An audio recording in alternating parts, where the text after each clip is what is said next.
জীবন মানে বেঁচে থাকা, লড়াই করে রোজ। আজ সবার সাথেই আছি, হয়তো কাল নিখোঁজ। এমন কাজ করে চলো যে তুমি হাসতে হাসতে মরবে, আর জগৎ তোমার জন্য কাঁদবে।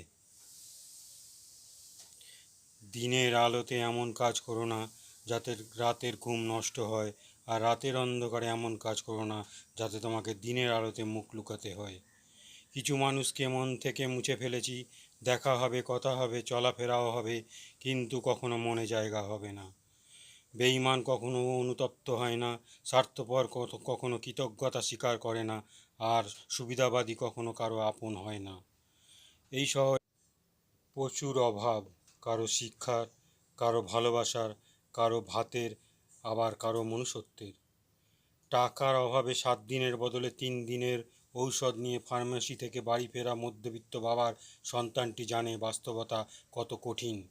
টাকা ছাড়া বন্ধু হয় না, চেহারা ছাড়া প্রেম হয় না, স্বার্থ ছাড়া কেউ খোঁজ নেয় না, এটাই বাস্তব। নিজেকে এগিয়ে নিন, তবে মানুষ ঠকিয়ে নয়।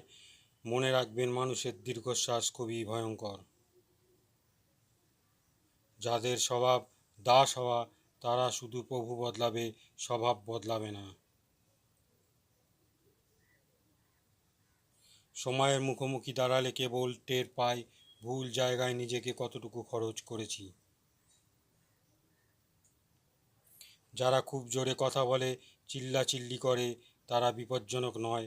বিপজ্জনক হলো যারা কানে কানে ফিসফিস করে কথা বলে।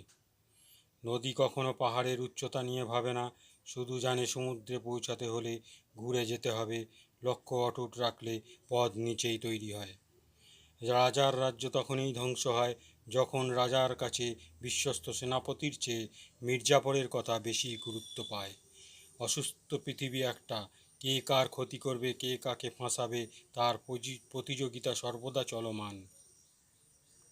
যারা আপনাকে শুধুমাত্র তার প্রয়োজনের সময় মনে রাখে, তারপর আপনাকে আর চিনতে পারে না, এমন মানুষ থেকে সর্বদাই নির্দিষ্ট।